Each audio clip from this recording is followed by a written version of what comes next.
پھر اعلیٰ حضرت فرماتے ہیں اپنے بڑوں کی عزت کرنے سے نا آپ بڑے بنیں گے، چھوٹے نہیں ہوں گے۔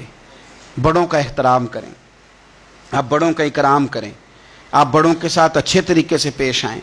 آپ فرماتے ہیں میرے رسول پاک کہتے ہیں نبی پاک صلی اللہ علیہ وسلم کے چچا کے بیٹے عبداللہ ابن عباس، حضور کے چچا کے بیٹے، اتنا بڑا خاندان تو نہیں نا ہو سکتا جتنا میرے نبی پاک کا خاندان بڑا ہے۔ حضور نے دعا دی حضرت عبداللہ ابن عباس کو، لیکن وہ شاگرد تھے حضرت زید بن ثابت کے، ان سے حدیثیں سنتے تھے۔ تو پتہ ہے اتنے بڑے خاندان کے ہونے کے باوجود حضرت زید بن ثابت استاد تھے۔ اعلیٰ حضرت لکھتے ہیں ایک دن حضرت زید بن ثابت گھر سے نکلے گھوڑے پہ، جناب عبداللہ ابن عباس حضور کے سگے چچا کے بیٹے نکلے، جناب زید بن ثابت ان کے استاد ہیں، تو شاگرد نے دوڑ کے استاد کے گھوڑے کی لگام پکڑ لی اور آگے آگے چلنے لگے جس طرح کوئی خادم چلتا ہے۔ حضرت زید بن ثابت کہنے لگے جناب آپ کیا کر رہے ہیں، آپ خاندان رسول میں سے ہیں۔ تو آپ فرمانے لگے ہمیں بتایا گیا ہے کہ علماء کا ادب کرنا ہے، ہمیں سکھایا گیا۔ جب یہ لفظ کہے تو حضرت زید بن ثابت رضی اللہ تعالیٰ عنہ چھلانگ لگا کے گھوڑے سے نیچے اترے اور جناب عبداللہ ابن عباس کا ہاتھ چوم کے کہنے لگے ہمیں بھی بتایا گیا ہے کہ خاندان رسول کی عزت کرنی ہے۔ ہمارے بچے نا آج کل ادب سے اس لیے خالی ہیں کہ ہم صرف اپنا ادب کراتے ہیں، اگر سب کا ادب کرائیں گے تو انشاءاللہ وہ ہمارا بھی ادب کریں گے۔ امام قصائی رحمۃ اللہ علیہ سے ہارون رشید کہنے لگا میرے بیٹے کو گھر آ کے پڑھا دیا کریں، تو آپ فرمانے لگے میں نبی پاک علیہ السلام کے علم کو رسوا نہیں کر سکتا، تیرے بیٹے نے حدیث پڑھنی ہے تو جہاں سب کے بچے پڑھتے ہیں تیرا پتر بھی وہیں آئے گا۔ اس نے کہا جی ٹھیک ہے میرا بیٹا وہیں آ جائے گا، لیکن اسے تھوڑا الگ سے ٹائم دے دیں۔ فرمانے لگے کوئی ٹائم الگ نہیں، ساری کلاس میں جہاں سب بیٹھیں گے تیرا پتر بھی وہیں بیٹھے گا۔ عرض کی چلو اس کا سبق ہی پہلے سن لیں، فرمایا یہ بھی نہیں کروں گا، جو پہلے آئے گا سبق اس کا پہلے سنا جائے گا، یہ نبی پاک کا دین ہے۔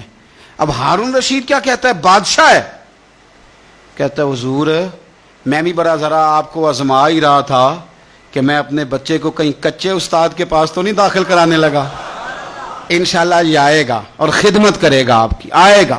ہارون رشید گزر رہا تھا اور امام قصائی رحمۃ اللہ علیہ نا وضو کر رہے تھے۔ یہ اعلیٰ حضرت لکھتے ہیں ساری باتیں ساری انہی کی سنا رہا ہوں، انہی کے مطلب کی کہہ رہا ہوں، زبان میری ہے بات ان کی، انہی کی محفل سنوارتا ہوں، چراغ میرا ہے رات ان کی۔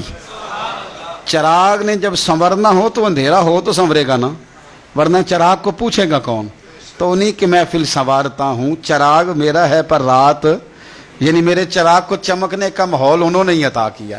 امام قصائی رحمۃ اللہ تعالی علیہ وضو کر رہے تھے، ہارون رشید گزر رہا ہے، اور ہارون رشید کا بیٹا شہزادہ، سلطنت کا شہزادہ، استاد جی پیر دھو رہے تھے تو وہ لوٹے کے ساتھ پانی ڈال رہا تھا۔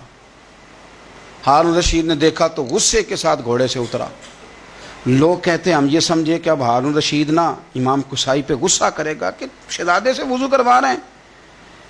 کسی نے امام قصائی کے کان میں کہا کہ ہارون رشید آ رہا ہے، فرمانے لگے آ رہا ہے تو آنے دو، میں کیا کروں، آ رہا ہے تو آنے دو، مجھے کوئی پرواہ نہیں ہے اس کی۔ ہارون رشید قریب آیا تو غصے میں آیا اور آگے پتہ کیا کیا، زور سے اپنے بیٹے کو تھپڑ مارا، کہنے لگا رب نے تجھے دو ہاتھ دیے ہیں اور تیرے استاد جی خود پیر دھو رہے ہیں، ایک ہاتھ سے پانی ڈال دوسرے ہاتھ سے استاد کے پیر دھو، پھر تجھے پتہ چلے گا کہ میں کسی عالم کی خدمت کر رہا ہوں۔ ہاں تمنا درد دل کی ہو تو کر خدمت فقیروں کی، نہیں ملتا یہ گوہر بادشاہوں کے خزینوں میں، تو یہ کیا کر رہا۔ ہارون رشید کسی کی پرواہ نہیں کرتے تھے، لیکن کوئی عالم دربار میں آتا تو تخت پہ اٹھ کے کھڑے ہو جاتے۔ وزیر بھی بڑے ہوتے ہیں نا مشورے دینے والے۔ ایک وزیر کہنے لگا حضور اس طرح تو سلطنت کا روب چلا جائے گا، یہ بھی میرے اعلیٰ حضرت نے لکھا ہے، روب چلا جائے گا۔